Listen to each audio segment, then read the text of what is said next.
Well, hello there. You're watching the press preview, a first look at what is on the front pages. In the next half hour, we'll see what's making the headlines with the Evening Standard columnist Ayesha Hazarika and the Sun's political editor Tom Newton-Dunn. Very good evening to both of you.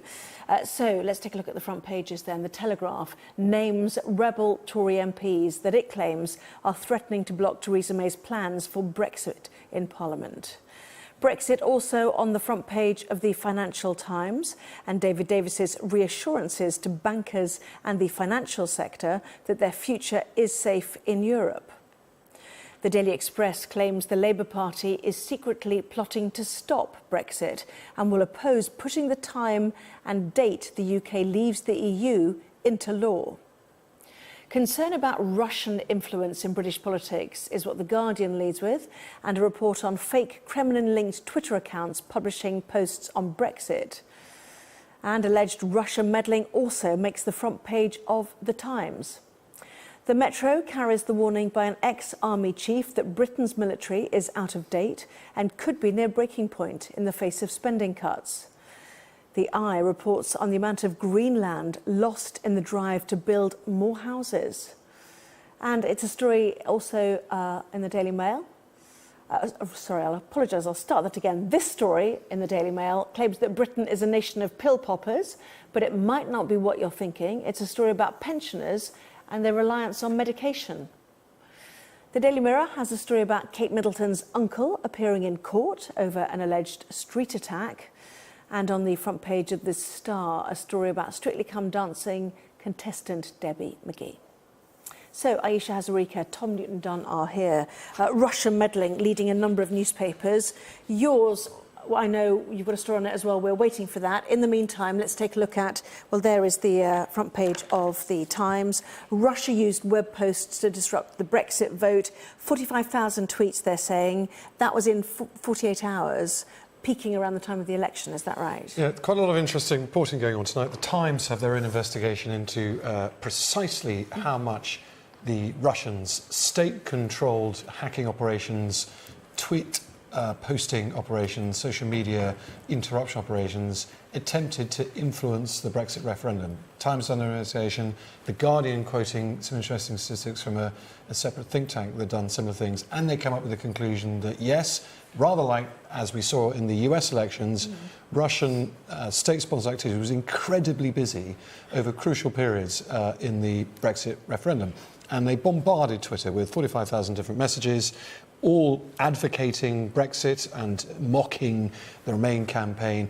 In that, they would eventually hope they could possibly switch the vote and get their side up on top. And there was huge amounts of, it was certainly the social media referendum. Whether or not, of course, Russia really did throw the referendum, and they really did throw the US presidential election that Trump obviously won, they wanted Trump to win that too, I think is highly debatable. Remember, they did try to throw the French presidential election and get Marine Le Pen to win as a very disruptive force rather than Macron. That failed. So I think it's contestable precisely how much effect Russia can have. But the fact they're having any effect at all on our democracies by influencing people's opinions unduly is, of course, highly alarming. Or even that they should want to try. That's kind of the point, isn't it? Well, absolutely. I think it's hugely worrying. I remember when a couple of people actually said after the Brexit vote, you know, should we look at Russian interference? And actually, lots of people laughed at them, including myself, saying, come on, guys, this sounds a bit far-fetched. But actually, we are seeing this very deeply worrying pattern. And Tom used the word disruption, and I think that is exactly the right word. And I think that's the sort of new frontier of disruption that Russia wants to do. They have an entire strategy which is about undermining, kind of gently, pervasively undermining democracies. Interestingly, Rajoy, Prime Minister Rajoy from Spain, is saying that he thinks Russians were involved in some of the Spanish, the Catalonian referendum as well. So I think their tentacles are going wide around the world, and it is hugely worrying. As Tom said, this was a social media referendum. More and more people, particularly young people, will never, I know we're doing the newspaper review, we care about newspapers, lots of young people will never ever buy a newspaper. They consume most of their information and news via social media, already in quite hyper-partisan echo chambers. So that is ripe for fake news and for distorted, manipulated information. So this is incredibly dangerous for democracies around the world. But if you look at the age parameter, who voted for Brexit, it was older people generally, who perhaps don't watch social media and would not necessarily be influenced. I think the age was over 44. You generally voted leave. Under 44, you generally voted. So, which is exactly why nobody can claim that the Russians threw the entire referendum result. The point, as you just made, as Ayesha just said, is the fact they are trying and are clearly having some, underlining some effect. And The Guardian, also leading on this story, Russia-backed Brexit in fake Twitter posts, also say that they sought to stir anti-Muslim sentiment as well. Yeah, they're reporting that there was one of the accounts that was piloted from this Kremlin-linked operation said that they did a bogus post claiming a Muslim woman had ignored victims, and that this post was highlighted in lots of mainstream media outlets, including the Mail Online and actually the Sun as well. And it shows, particularly when these things are moving at a very fast pace, things can get picked up. But what is interesting is it's not just, us that's worried about this. There's cross-party consensus. Damien Collins, who is chair of the Culture, Media and Sport Select Committee, has said that he wants Twitter to give more information. And he's written to them. He's written to Facebook and Twitter to do exactly what the US Congress did to Facebook, to say, tell us exactly how many paid advertisers you have, how many people are paying to use your sites to potentially subvert democracy. And the deputy leader of the Labour Party, Tom Watson, has said that the technology giants must be forced to give more information, Facebook as well, about what international pressure. And of course, Theresa May on Monday night gave a very strong line in her speech saying that Russia's actions were threatening the international order on which we all depend. She had a great line where she talked about the weaponizing of information. They are turning information, facts, tweets into weapons of war. And the big question where this all goes is, can we do anything about it? Well, absolutely, yes, we can. Twitter, Facebook, other social media forums can actually act with some responsibility, say not just, listen, we're a platform, anyone can do what they want on our website, it's nothing to do with us. Freedom of speech, baby. They can actually intervene and stop what is quite clearly the subversion or attempts to subvert democracy. And I think this is one area where actually all parties could come together because there is actual agreement, democratic kind of common cause. It doesn't mean they can do anything about it, though. Parties coming together. But I think they have to be tougher with the Facebooks and the Twitters and the social media. They are so strong. They're not the criminals here. It's the Russians who are trying to... Sure, but they are providing a platform. They're complicit. They are the criminals in that. They are conspiring. They are complicit in this happening because they know it's happening. They are taking a fortune. Someone like Facebook would have made an absolute fortune from, suspect Russian companies advertising with them during the US presidential election, maybe with our Brexit referendum as well. And they know this. And if they don't do anything about it and just pocket trousers huge amounts of money, then they're completely complicit. But on a diplomatic level, aside from the social media companies, what can be done to say to Russia, why are you doing this? What are you hoping to achieve? And you've got to stop. This is really hard. Of course, it's really difficult. I mean, look at the geopolitics of this. You've got President Trump, who just this week, he's facing a big investigation in America about, the Russians helping influence the election he won. And on his visit to Asia, he basically pronounced, well, I trust Putin because he said to me he didn't meddle in our election, so I think that closes the case for the defence. And does it close the case of Western governments against Russia, do you think? Well, absolutely not. I think Western democracies, and actually I think the EU has got to stand really strong on this. What Russia wants to do is be sowing these seeds of anxiety and disruption, and that is what is happening. And I think actually all our nations need to... This is where you see actually Europe coming together is quite a good thing. And listen, make no mistake, Russia is loving seeing the fragmentation of the EU and the sort of fragility in Europe at the moment because they know that they will benefit from it. So if that's the propaganda efforts leading the Guardian and the Times, an actual hack is leading the Sun. Up the top there, Russia hacked the national grid, the Sun is revealing tonight. And that's not all. Tom, tell us more. This is an extremely concerning story. This is a trail of a speech that the director of the National Cyber Security Centre is going to give tomorrow, where he'll confirm on the record for the first time that a Russian organisation, state-sponsored Russian hacking organisation, hacked into the national energy grid over the summer. So they broke through firewalls, they got into one of the large energy providers, one of the big companies, the household names we know, and as I understand it, sat dormant there with the clear, or the understood express purpose to one day pop back and potentially create immense disruption, such as blackouts. This guy, Kieran Martin, the director of the NCSC, which is an offshoot of GCHQ, eavesdropping spies, also says they did precisely the same thing with the telecommunications industry, so the likes of BT, and also they successfully hacked media companies. We don't know who they were, they're not being named, but to the point they brought down websites. So denial of service attacks, which basically bombard an internet with an internet logon to the point that you crash the site, means that, you know, Russia this is not just trying to influence the way people vote and think, they were actually bringing down media operations. I mean, there's a slight irony, isn't there? We've seen football games tonight, you know, playoffs to get into the World Cup in Russia. We've seen state-sponsored athletics doping by Russia. We've now got state-sponsored efforts to disrupt democracy and hacks. At what point do you just pull the plug on the World Cup and say, we're not going to play ball with you anymore? Here's what connects all of these themes, and Syria as well. Russia simply do not play by the same rules as we do anymore. You know, they totally ignore the rules of, you know, international conflict, international fair play, and cyber. And that's why they got into Syria first and started giving the Assad regime aircraft defence shields that we couldn't therefore use our aircraft over. That's why they're bombarding our Twitter sphere and the like with these messages, and that's why they're hacking into our national grid. And somehow the West needs to slightly man up a bit, and woman up indeed, and say... People up, human up. We know what you mean. Human up.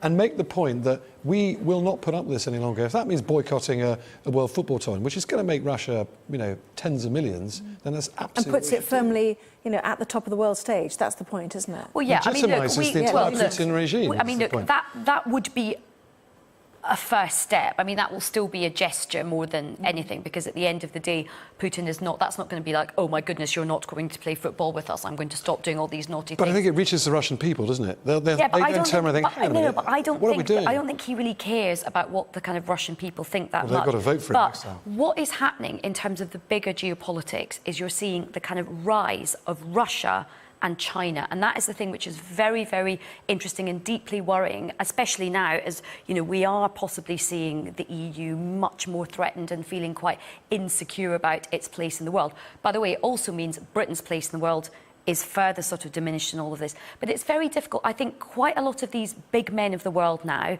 whether it's Kim Jong-un, whether it's President Xi, whether it's, you know, Putin, they feel very muscular right now, because I think they do see that a lot of these kind of old orders are breaking apart. So I think it's very difficult to stop Russia. Big geopolitics. We haven't even got to this story in the Telegraph, have we? The Brexit mutineers. Coming back with that and Sir Mo in just a moment.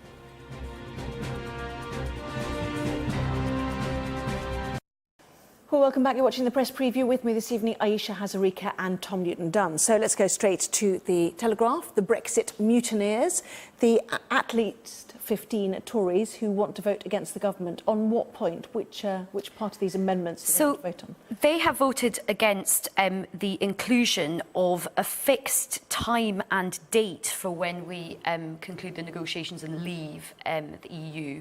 Or they will. They want to, yes. Yes, they will vote against it. And, I mean, that to me seems entirely reasonable. I think it seems a bit crazy to bind your hands to even, like, the time, not even just the date, the actual time. Particularly, as everybody knows, even if you're an ardent pro-Brexiteer, the negotiations are not going so well. But that's been inserted by David Davis, surely, in order to pacify the pro-Brexit part of the Conservative Party. But he's going about this the wrong way. It shouldn't be, the issue should not be about pacifying bits of your backbenches. The idea should be trying to do the right thing for the country. But this is the Conservative Party starting to eat itself alive. Exactly. And now the Daily Telegraph has done a sort of a kind of rogues gallery, obviously to kind of... They've named and shamed people so who that aren't these people get supporting loads of the programme. abuse, basically. And I have to say, I just think it looks ridiculous. It's designed to make these people look like villains, like they're being unpatriotic. There have been some headlines in the past, some very pro-Brexit newspapers calling people like this, you know, enemies of the people, that was saboteurs, the judges, wasn't it? Yeah. all this kind of thing. And I think that language is so deeply unhelpful. There's nothing unpatriotic about just trying to do something which is sensible. Nobody's saying let's reverse the decision. What these guys are actually saying is let's just not be silly about how we go about this. To the substance of the story, though, whether you like the headline or not, the Telegraph does actually hit upon a crucially important part of this entire Brexit debate, which is, and to bore you with a tiny bit of House of Commons numbers here, the government currently have a majority of 13, tiny, with all the DUP votes in because Theresa May threw away the general election.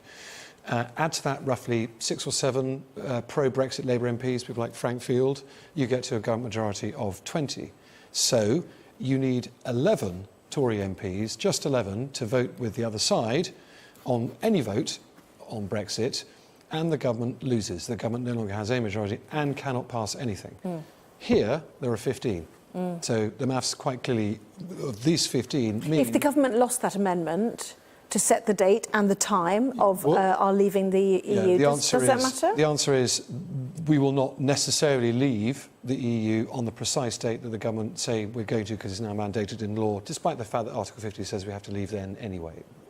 So technically, no. But what it would be a devastating blow to Theresa May's authority, and what it would say to the EU, the 27, Barnier and the other negotiators, basically, don't bother talking to Theresa May. She doesn't have the power anymore. The power is with the House of Commons and with these people. I think that's what they think anyway. I think every day is a devastating blow to Theresa May's authority. I mean, you've had 2 cabinet ministers resigning in the last 2 weeks, you know. It is we've got 1 minute left to review on, but I don't know where you want to go to. You want to go to no time. Yeah.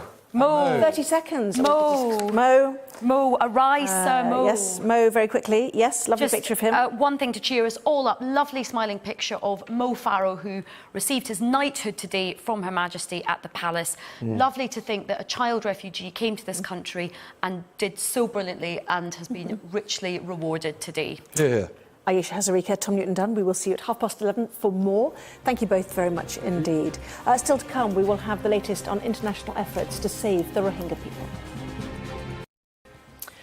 Well, hello there. You're watching the press preview, a first look at what is on the front pages as they arrive. In the next half hour, we'll see what's making the headlines with the Evening Standard columnist Ayesha Hazarika and The Sun's political editor Tom Newton-Dunn. Before that, though, let's go to the House of Commons for the latest vote. We now come to Clause 6 stand part. The question is that Clause 6 stand part of the bill. As many of that opinion say aye. Aye. The contrary note, the ayes have it, the ayes have it. Order, order.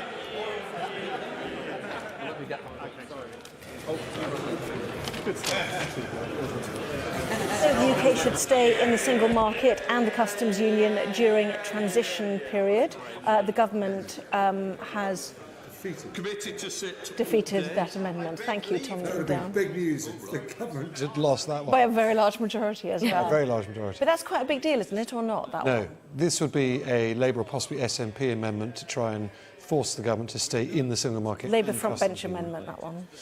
Yeah, OK. So- Labour amendment. Labour amendment. Weird, therefore, that only 95 Labour MPs bothered to vote for it. But, Yeah, I was kind of curious They about obviously gave up hope. Oh, no, sorry, beg your pardon, 295 Yeah. Labour MPs bothered to vote for it. But this is Labour's big attempt. Stay in the single market, stay in the customs union during the transition period. The government might well do that, but doesn't want to have its hand forced by Labour. Unfortunately, the reality is this is, I think, the second or possibly third vote on the third amendment of 471 different amendments to this bill that these MPs, and unfortunately one of my colleagues still stuck in Westminster, is going to have to stay up for 8 different nights in a row. Not every night in a row, but 8 different nights when it's tabled. 2 this week, 2 next week, 2 the week after, until we get through all this sort of stuff. So we had 3 or 4 votes, something like 466 to go, because I think Frank Field actually withdrew one amendment. Hooray! One less amendment for the Commons to have to sit up till midnight too. But this is, you know, going to redefine a parliamentary slugfest for its longevity and sheer tedium for Sky News viewers and some readers eventually. But a it majority does there matter. of only 21 for the government. It's getting closer, some of these votes. The last 2 votes have certainly got a lot closer. It is, and remember, we're talking about a government with a very, very slim majority, a majority of 13. You know, Theresa May lost, actually reduced her majority after the general election. And it takes you back, actually, to the days of the 1970s, when there were these late-night votes because everything was so tight. People will be in the House, as Tom said, very, very late, and some of these votes are going to be. There'll be a lot of pressure on MPs as well. The Whip's office will be working very, very hard. Yes, and the crucial thing about well, I'll take you through all the front pages in a minute, but I'm just going to take you to this story while we can, which is the Brexit mutineers, according to the Daily Telegraph. This is why those numbers are so very important. If you explain why. Yeah, it's fascinating. This front page of Daily Telegraph tomorrow has already caused controversy on the floor of the House of Commons. It's been brought up, it's been discussed. There are government ministers tweeting about it, disassociating themselves with it, saying, I don't like this. This has got nothing to do with Steve Baker, the Brexit minister, literally just tweeted to say any attempt by the media to divide our party is wrong. This is the Daily Telegraph's, as they say, 15 Tory MPs they've identified who are going to vote with the opposition to try and stop the government from doing one thing on Brexit, which is putting into law the precise date and time that Britain will leave the EU. It has to happen anyway under Article 50. It could possibly be delayed if we run out of time to get a deal on talks. The government want to enshrine it so there will be no postponing, delaying, etc. These 15 Tory MPs, according to Telegraph, want to vote against it. We've talked to at least one of those MPs who say that's not true. But what's causing all the upset tonight in the House of Commons, the Telegraph doing this, the Daily Mail are doing this. Yeah, mutineers here. If we take a look at the Daily Mail, they are the collaborators. The Daily Mail call them collaborators, going even stronger. It is the highlighting of these MPs who happen to have very different views to their colleagues. Now, the real consequences of this are, call them whatever you want, collaborators, heroes, pick your word. The point is, it only takes 11 Tory MPs, roughly, to vote with Labour, because the government's Brexit majority is roughly 20 with the DUP and 7 pro-Brexit Labour MPs voting with them. It takes roughly 11 Tory MPs to vote with Labour, and suddenly the government has no majority on Brexit legislation. It cannot pass a single thing. And there, the Daily Mail have got 9, but the numbers are basically just too much at the moment for the government to get their stuff through. I think we just have to go back to the language. This is inflammatory, disgraceful language by these newspapers. The Daily Mail ran headlines a while ago calling anybody who was against Brexit a saboteur, enemies of the people. This language is very, very difficult, and it should not be being used. We're very divided over Brexit as it is. And actually, what they're trying to do by singling out these people, particularly putting them on the front page of the Telegraph, Anna Soubry has already tweeted about it, saying, and so the bullying begins. And what these people are saying, and I'm not a Conservative supporter, I don't particularly have common cause with any of these people on my politics. All they are trying to do is just add a few, they're trying to just have a sensible debate about things, and they're just not happy to sign up to putting this time and this date, which lots of people think is ridiculous, given that the negotiations are not exactly going in a good direction. And I think if you're one of the people on that front page, you should feel proud of yourself, actually, because what you are doing... agree with them, no, right? not necessarily. What you are doing is you are putting country above party. And it is absolutely disgraceful about how these people, the thinking behind this... But the people who are trying to get us out of the European Union quickly also think they're putting country above party, don't they? Well, look, they're not, because everybody knows that the negotiations... They think they might, though. That's the point. You can respect their views as much as you want people to respect these people's views. None of these guys are saying, let's stop Brexit, are they? None of them are saying, let's stop it. Well, All they're saying... I think they want... No, they're not. That's not fair. That is not fair. Ken Clarke voted against Article 50. That's one person. That's not them, right? Basically, you look at somebody like Anna Soubry, she's not saying stop this. They're just saying let's have a sensible debate about it. Let's not forget, this is the biggest political decision this country is going to take since the Second World War. This is going to affect generations to come, probably long after we've gone. It is not ignoble for members of Parliament to just want to debate this, fully scrutinise it and make sure we get the best deal for Britain. OK, just one of the front pages, of course, so let's take a look at all of them, shall we? The Telegraph, you've just seen it there. The Brexit mutineers. There is the Financial Times. Brexit also making the front page. The Daily Express claims the Labour Party is secretly plotting to stop Brexit and will oppose putting the time and date the UK leaves the EU into law, which is what we've just been talking about. Concern, meanwhile, about Russian influence in British politics is The Guardian's lead, reporting on fake Kremlin-linked Twitter accounts publishing posts on Brexit. And claims of Russia meddling is also on the front page of The Times. The paper says Russia used web posts to disrupt the Brexit vote. The Metro, meanwhile, carries the warning by an ex-army chief that Britain's military is out of date and could be near breaking point in the face of spending cuts. The Eye reporting on the amount of Greenland lost in the drive to build more houses. And the Daily Mail claims Britain is a nation of pill poppers, a story about pensioners and their reliance on medication. While the Daily Mirror has a story about Kate Middleton's uncle appearing in court over an alleged street attack. Front page of the Daily Star, a story about Strictly Come Dancing contestant Debbie McGee. And The Sun leads with a story about missing teenager Gaia Pope. So let's stay with The Sun, shall we, if I go to that. And in fact, a story by you, Tom, up the top there. Russia, accused last night by Theresa May of meddling in democracy, now accused of hacking into the national grid. Yes, Times also have this story tomorrow, just in case you thought this was a pathetic attempt to try and puff my insubstantial journalism take tomorrow. The opportunity while it presents Well, all itself. right then, Anna, if you insist. Some have... Go on. The story itself is actually very important and serious.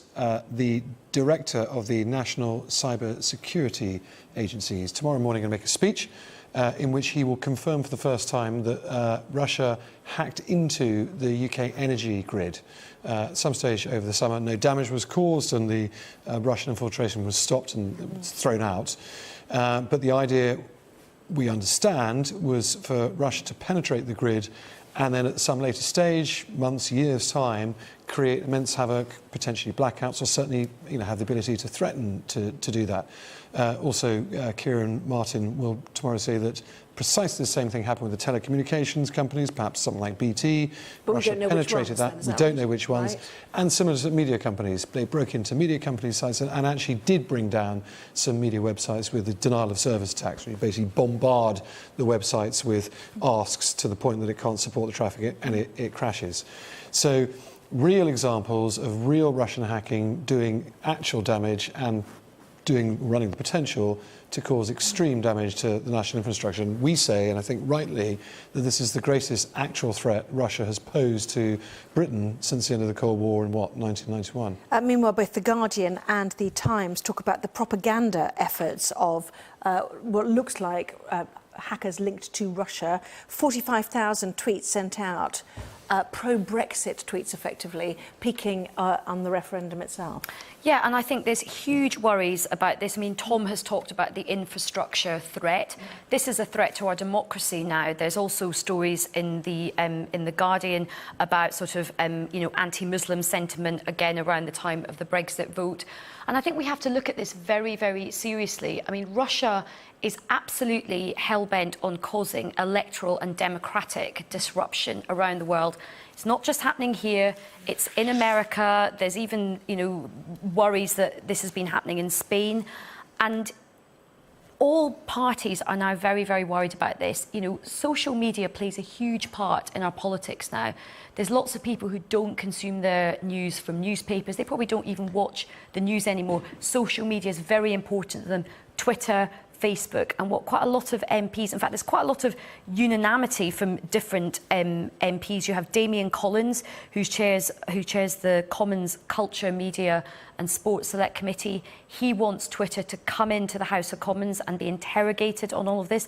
Tom Watson, Deputy Leader of the Labour Party, is saying these tech giants have got a responsibility. So at congressional hearings, we've seen it in America, they want the equivalent here in the UK. And even our Prime Minister, Theresa May, on Monday said that, Russia is threatening the international order, and, that's something that we all depend so on. I'll ask us a really stupid question. Why? Why is Russia seemingly spending so much effort being so divisive and disruptive? Because it works. To do what, though? Because their intentions are to weaken their potential enemies, the West, Europe, America, Britain, and strengthen themselves. It's a strategic play. And by causing division, sowing discord, and, in their view, breaking up big international bodies that have posed them threats in the past, such as the EU, they consider them stronger and us weaker. That's why they, fought very much for Brexit by all this sort of, cyberbot stuff. Obviously, the Brexiteers would disagree, would have that effect. That's why they want Donald Trump to come in, because they see... Referenda are a little divisive, as we see. Well, of course, that wasn't the Russians' idea to hold a referendum. That was David Cameron's idea. Thanks for that, Dave. So what they are doing, though, however, whether it's Brexit, whether it's Trump or other things, Catalonia, and also they tried very hard to hack the French presidential election. They tried hard, fought for Marine Le Pen with their bots against Macron. That one obviously didn't work because Macron won. And the Prime Minister summed it up brilliantly last night with this phrase: they are weaponising information. They are turning information, sometimes fake news, into weapons to do us potentially extreme damage by subverting people's minds and subverting democracy. And often fear itself is very disruptive, and all our governments are going to be anxious. Look, we saw recently when the NHS got hacked, and it was incredibly worrying. All our public services, which was North Korea, were blamed for that. Will be on high alert for this. But there's a bigger question about geopolitics right now, and it feeds into the Brexit discussions, and actually it loops back to the front pages that we were talking about. At a time when you have, like, President Putin, President Xi in China, they are the big dominant forces now. And of course it's in Russia's interest to have the EU threatened, pulled apart. We talk about disruption and division. Just look at the front pages of our newspaper, and they will be and they'll be sitting back and thinking, do you know what? Our plan is working pretty well. OK, some meaty issues around tonight. Still to come, though, Delia Smith is not a big fan of posh food. We'll be tucking into that and more in just a moment.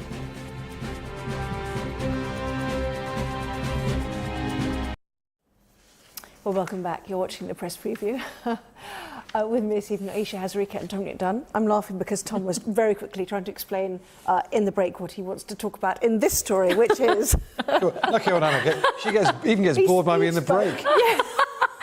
Folks, strap yourself in. Shut up for 5 seconds, but he's on a break. So the story is evidence, once again, to one of these select committees, and we heard that the army is 20 years out of date. We need to start spending more on defence. And you were saying, that there are now twin threats. General Sir Richard Barron's unloaded something special at the Defence Committee today on the extraordinary parlous state of armed forces at the moment because of 20 years of lack of investment, he said, failure to buy really important things like new armoured personnel carriers, update the submarine fleet to keep watch on... Can I just interrupt you very briefly? Just hearing from the Associated Press, reporting from Harare in Zimbabwe, that at least 3 explosions have been heard in Zimbabwe's capital as military vehicles seen in the street. We were reporting earlier that a convoy of armoured personnel carriers had been seen close to Harare. The news that the military said they would step in to protect the followers of the former vice president. We're now hearing that at least 3 explosions have been heard in Zimbabwe's capital. The Zimbabwean ambassador to South Africa had said that there was no issue of who was in power. Robert Mugabe, 93 years old, was still firmly in control.